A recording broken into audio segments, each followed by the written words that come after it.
Ok. Hola, buenas tardes. Mi nombre es Adi Hernández. Soy estudiante de tercer año de la Facultad de Medicina en UABC. El día de hoy vamos a hablar sobre EPOC, o también conocido como COPD en Estados Unidos, ¿ok? Bueno, primero que nada vamos a ver qué es el EPOC, ¿no?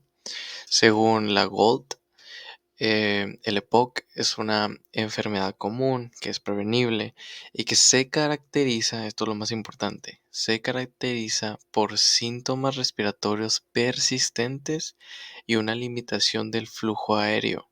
¿Y esto a qué se va a deber? Pues principalmente a una exposición de partículas o gases nocivos influenciada por los factores de huésped. O sea, ¿a qué se refiere todo esto? A que son síntomas respiratorios que limitan el flujo aéreo debido a, por ejemplo, tabaquismo, que es el principal factor de riesgo, ahorita lo voy a mencionar. También, cuando las personas cocinan con leña y que contaminan su atmósfera a nivel de la casa, también es otro factor de riesgo para desarrollar EPOC. ¿Ok? Y bien, vamos a hablar sobre los factores de riesgo, como ya mencioné. El primero es el tabaquismo y aproximadamente el 90% de todos los casos de EPOC son producidos por este. También, como lo mencioné, la contaminación atmosférica en los espacios interiores. A esto me refiero a las personas que cocinan con leña, con carbón, entre otras cosas. Las exposiciones laborales se refieren a trabajos como por ejemplo la minería, que se mantienen con exposición a gases constantemente, o también por ejemplo las personas que trabajan en la agricultura y que se exponen a pesticidas son otros factores de riesgos que nos pueden llevar a EPOC.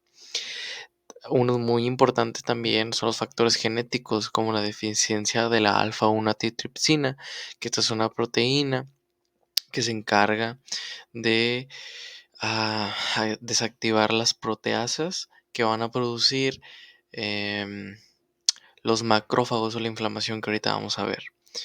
La edad y el sexo, principalmente a la hora de envejecer, es otro factor de riesgo para EPOC, y el sexo femenino también aumenta el riesgo de padecer EPOC.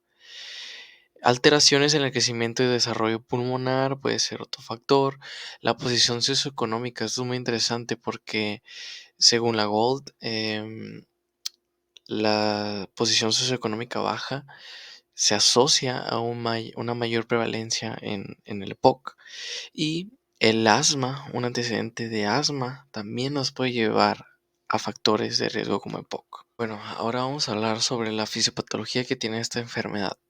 Primero, voy a explicar lo que pasa en el efisema, que pues técnicamente el efisema y la bronquitis crónica se dividen, pasa lo mismo, pues o sea, el desencadenante son los mismos. ¿Cuáles van a ser los desencadenantes? El humo del cigarro y la susceptibilidad genética. La susceptibilidad genética, ya lo mencioné, puede ser la deficiencia de la alfa-1 antitipsina por un mecanismo que ahorita voy a explicar mejor. Y el humo del cigarro. El humo del cigarro. ¿Por qué? El cigarro contiene muchas sustancias tóxicas que pues ni nosotros sabemos, ¿no? Que estamos consumiendo a la hora de fumar. Entonces, el cigarro actúa como un estímulo nocivo exógeno que va a empezar a dañar tus vías respiratorias. Por ejemplo, específicamente a nivel de bronquios, que provoca la bronquitis crónica, o a nivel de alvéolos, que nos va a provocar el efisema, perdón. Entonces, el cigarro, ¿qué va a pasar? Em, Al tú estar fumando, el efisema se produce cuando tú fumas, pero no de un día para otro, sino de manera crónica, o sea, de manera de muchos años. Al tú estar fumando año tras año, vas a empezar a dañar tus vías respiratorias, va a empezar a haber inflamación. Entonces, se van a empezar a liberar interleucinas inflamatorias, como la interleucina 2. Esa interleucina lo que va a provocar es que se activen las células del sistema inmune, los macrófagos y los neutrófilos. Entonces, los macrófagos, ¿qué van a provocar? van a liberar proteasas, que son proteínas que degradan pues componentes celulares, ¿no? Como por ejemplo la metaloproteinasa. Esta degrada el colágeno que hay a nivel alveolar. Y también la elastasa degrada la elastina, que es otro componente que hay en tus alveolos. Entonces, al tú no tener em, la elastina o se te empieza a destruir la matriz extracelular, como aquí aparece, pues se va a empezar, a nivel alveolar, se empieza a destruir la pared funcional de los alvéolos, entonces los alvéolos dejan de funcionar. Son estructuras que no funcionan. Entonces, eso es lo que pasa pues, por los macrófagos. Ahora, los neutrófilos que van a provocar, aparte de que liberan NF-κB, que es un factor que provoca una inflamación, técnicamente va a provocar un círculo vicioso en donde la inflamación no para. Entonces los neutrófilos, aparte de eso, van a liberar especies reactivas de oxígeno. Las especies reactivas de oxígeno dañan lo que es la membrana celular de las células y puede provocar una muerte celular. Los linfocitos van a tratar de reparar ese tejido, pero no se va a poder. ¿Ok? Entonces, ¿qué va a pasar? Como mencioné, esto es a nivel de efisema, es lo que estoy explicando. Los agentes agresores, como lo son el humo del cigarro, que es un agente nocivo exógeno, y las especies reactivas de oxígeno son agentes nocivos endógenos, que lo que van a hacer es dañar la elastina y el colágeno que hay en los alvéolos, provocando el efisema, provocando que los alvéolos no funcionen, pues no puede haber un intercambio gaseoso de manera normal. Entonces, aparte de eso, los macrófagos, por la inflamación desencadenada por estos factores, em, van a empezar a liberar metaloproteinasas y elastasas que nos llevan justamente igual a la degradación de elastina y de colágeno. Los factores las cosas que tiene nuestro cuerpo a nivel endógeno para que no permita que se produzca el EPOC pueden ser los antioxidantes o también, como lo mencioné, la alfa-1-antitipsina, que esto lo que hace, la alfa-1-antitipsina lo que hace es inactivar a las metaloproteinasas y a las elastasas, evitando así que degraden la elastina y el colágeno a nivel alveolar. Ok, ahora hablando de bronquitis crónica, el mecanismo fisiopatológico es el mismo. Puede ser el desencadenado por el cigarro va a provocar una inflamación, esa inflamación provoca que se empiecen a degradar o se empiece a alterar la estructura de los bronquios. Entonces, esto porque es producido por las metaloproteinasas que son producidas por los macrófagos o por los neutrófilos, ¿ok? Pero aparte de eso, las glándulas van a tener una hipertrofia. Van a tener una hipertrofia y esa hipertrofia va a hacer que desemboque en un exceso de mucosidad. Entonces, la bronquitis crónica se caracteriza por un exceso de mucosidad a nivel bronquial. Va a haber mucha producción de moco y esto va a hacer que se tapen las vías aéreas a la hora de la expiración. Ahorita lo voy a mencionar mejor.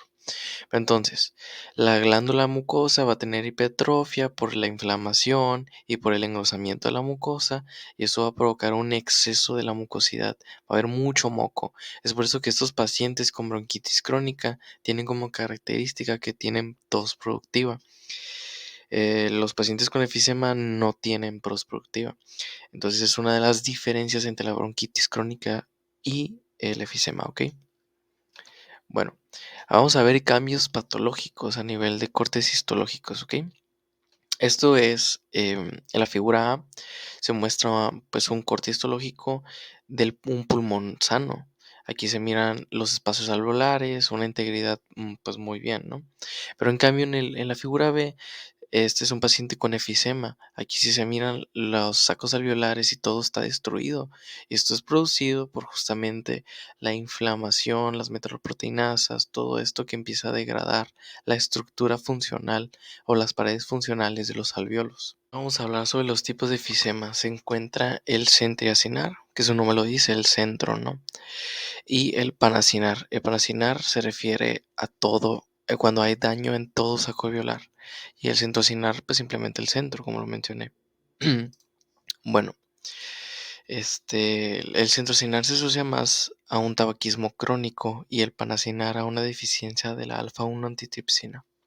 Esto simplemente hay que tenerlo en cuenta, ¿no?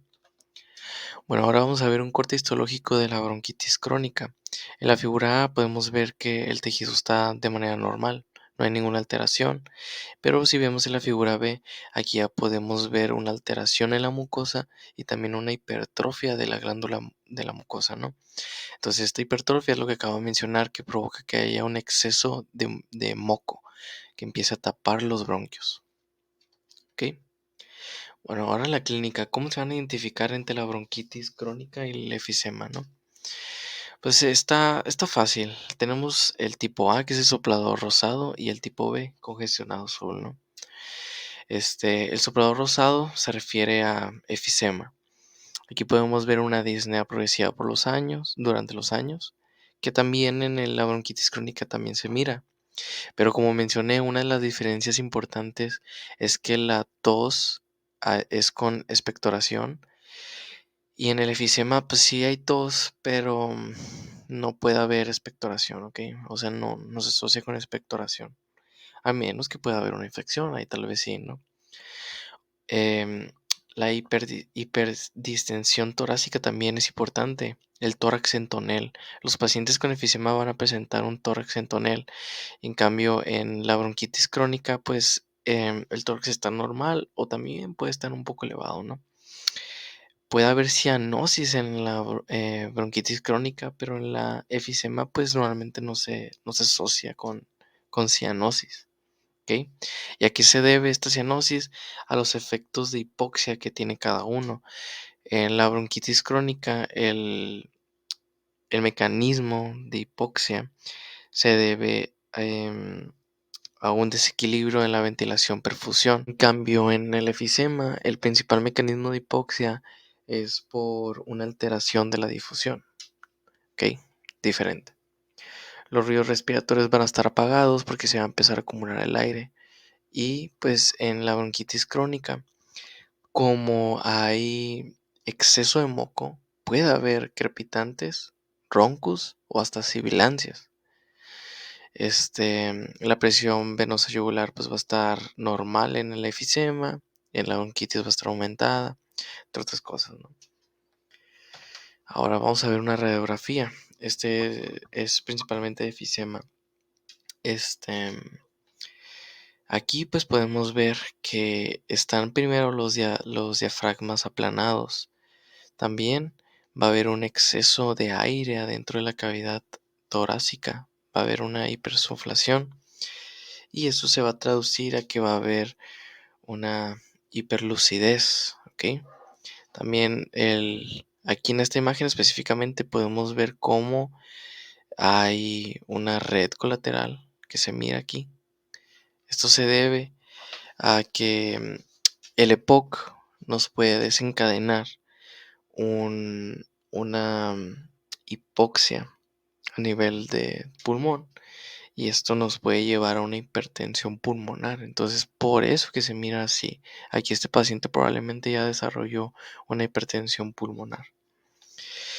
También las costillas van a estar un poco más horizontales cuando en realidad deberían de ir más inclinadas, ¿no? Entonces, esto sería una radiografía de cómo se miran los pacientes con EPOC. Para el diagnóstico, principalmente, debemos de hacer una espirometría, ¿ok?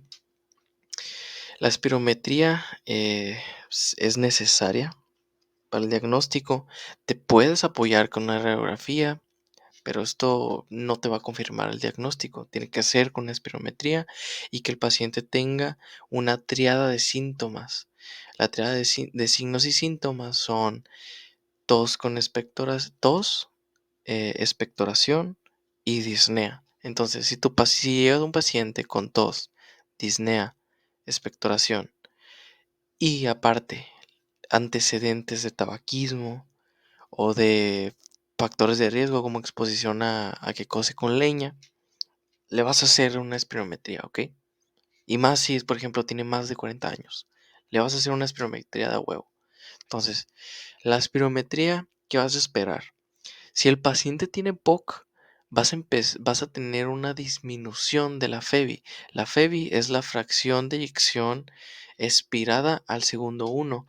Entonces, normalmente tú tienes una FEBI del 80%. ¿Esto qué quiere decir? Que tú todo el aire que tienes en sus pulmones, expiras el 80% en un segundo. Entonces, en el COPD o en el EPOC va a haber una disminución considerable de la FEBI. ¿Por qué? Porque los alvéolos se van a estar colapsando. Como tú, en la bronquitis crónica, como hay un exceso de moco, ese exceso de moco te empieza, a la hora de expirar, te tapa las vías aéreas y no permite que el aire salga. Entonces se empieza a acumular adentro de los alvéolos. Y también en el efisema, como hay pérdida de la elastina, de componentes de los alvéolos se colapsan, o bueno, más bien las vías respiratorias se colapsan porque se pierde esa integridad que tienen los pulmones y también provoca que se quede el aire adentro de los pulmones. Entonces, es por eso que la FEBI se va a ver reducida. Se va a colapsar la vía aérea y tú no puedes sacar el aire, se te va a quedar adentro de los pulmones. Entonces, en la espirometría, el paciente con EPOC, tú vas a esperar que su FEBI esté reducida y que hay una relación entre la FEBI y la capacidad vital forzada. Entonces, eso también va a estar disminuida.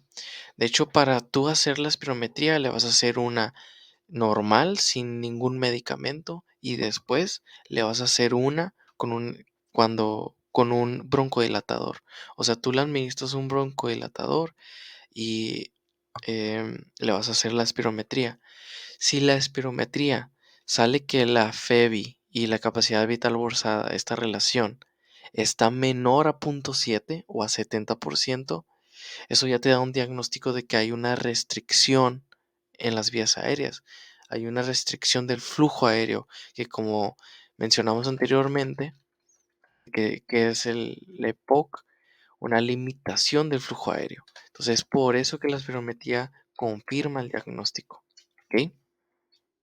Aparte de todos esos valores que acabo de mencionar que disminuyen, también van a aumentar otros, como lo son el volumen residual, el la capacidad vital total. Todo esto, ¿por qué? Porque como va a haber el colapso de las vías aéreas, el aire se va a empezar a acumular.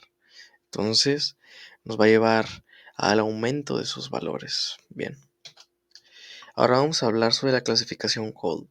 Después de que le realice la espirometría y que la relación de la FEBI y la capacidad vital forzada es menor a 70, como lo acabo de mencionar, tú vas a hacer una clasificación que es la Gold 1, Gold 2, Gold 3, Gold 4, ¿no? Que se divide en leve, moderada, grave y muy grave, ¿ok? En la leve es cuando la FEBI te va a salir en un valor de mayor o igual a 80, ¿ok?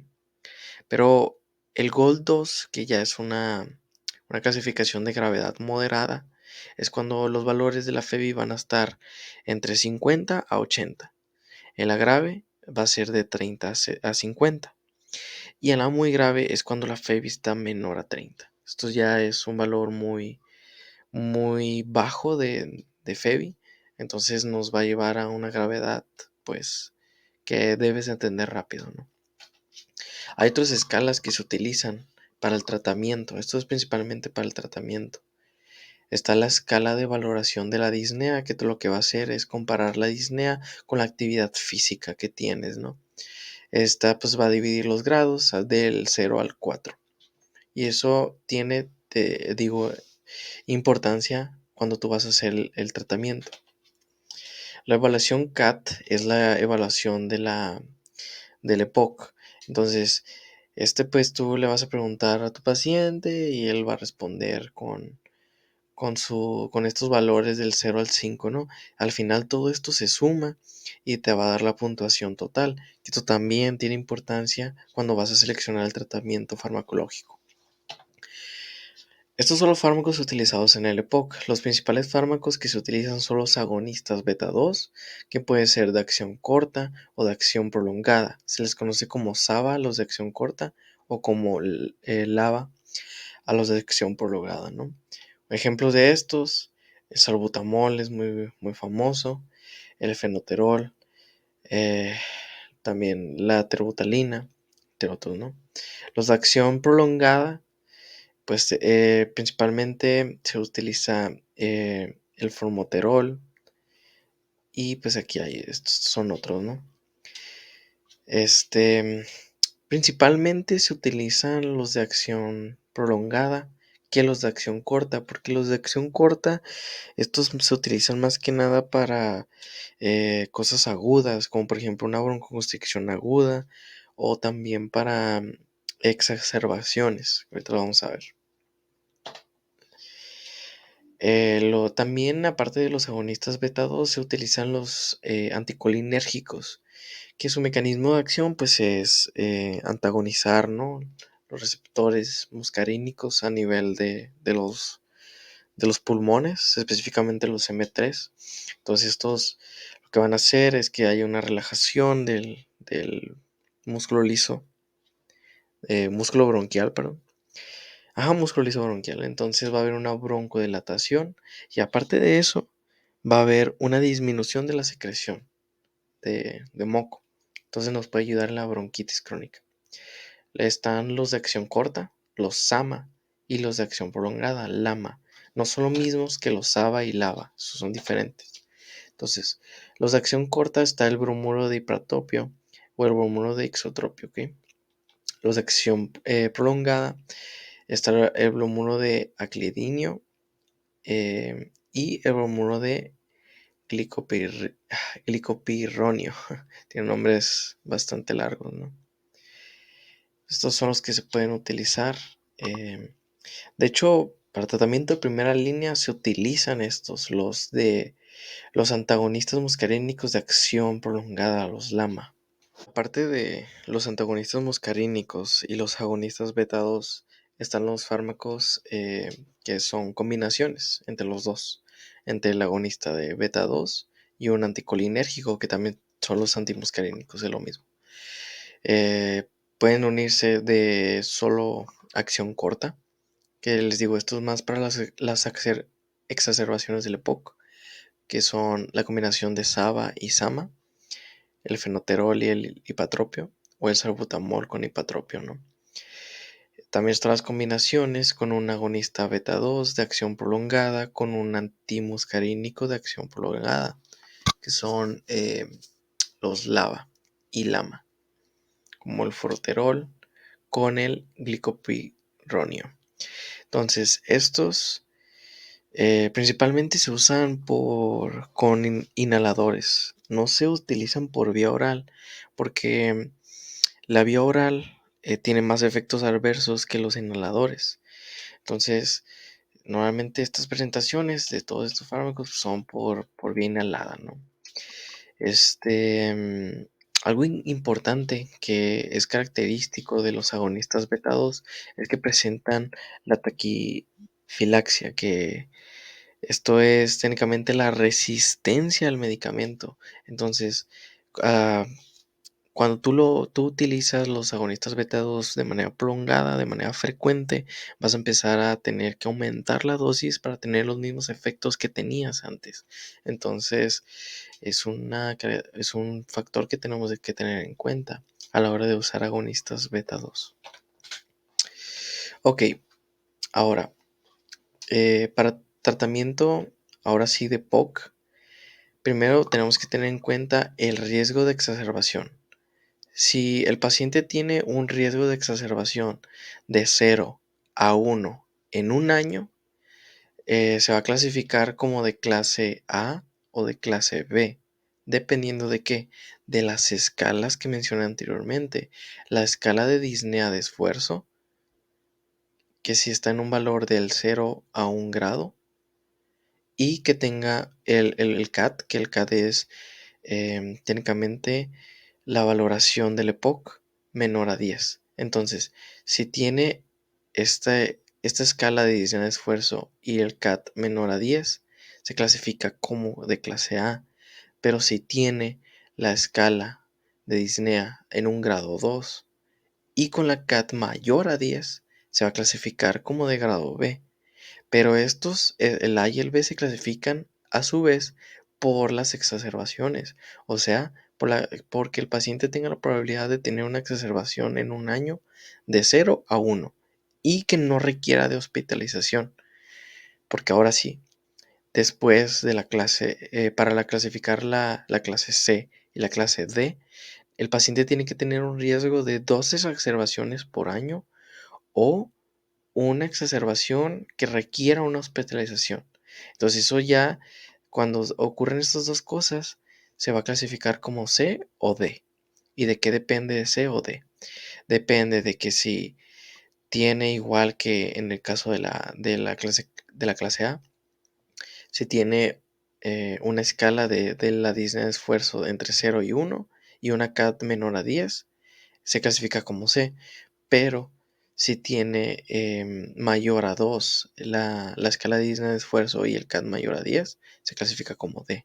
Esto ya es, pues, más grave, se podría decir, ¿no? Ajá, sí, técnicamente que es más grave. Entonces, para el tratamiento, ahora sí, ya después que lo clasificas en A, B, C y D. La clasificación A, el tratamiento de primera línea, es un broncodilatador de larga duración, de preferencia lo que les dije, los LAMA, o sea, los antagonistas muscarínicos de larga duración. Se prefieren a los LABA, ¿ok? Se prefieren, pero si no hay LAMA, pues se da el LABA. Ahora, en la clasificación B, aquí ya tiene pues una mayor grado de disnea o un grado de valoración más sintomático, pues a nivel del EPOC, pero que todavía tiene el mismo riesgo de exacerbación que el grado A, o sea, no es tanto, pues no es tan grave. El tratamiento de primera línea va a ser un LAMA, o sea, un antagonista muscarínico de larga duración, o también un LABA, un agonista beta 2 de larga duración. En la clasificación C se va a utilizar tratamiento de primera línea y LAMA. Es que siempre el LAMA va a ser el de primera línea. Pero si tengo un paciente con antecedentes de asma o con eosinófilos mayores a 300, se va a dar específicamente de primera línea el LAMA, o sea, el agonista beta 2 adrenérgico de larga duración, con un glucocorticoide inhalado. Eso es de ley, ¿ok?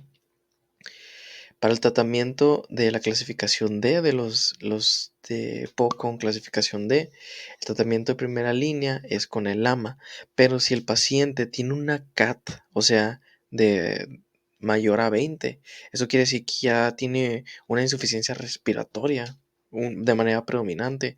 Entonces, en ese tratamiento o cuando este paciente tiene el CAT de 20, se le va a dar una terapia dual, o sea, un LAMA más un LABA. Se combinan los dos, ¿ok? Y en caso de que el paciente tenga igual asma, antecedentes de asma o eosinófilos mayores a 300, se le cambia a terapia dual de LABA más un glucocorticoide inhalado. Ahora vamos a hablar sobre el tratamiento en caso de exacerbación. Aparte de oxigenación, que eso es importante también. También se puede dar oxigenación o se puede intubar. Depende de varios criterios.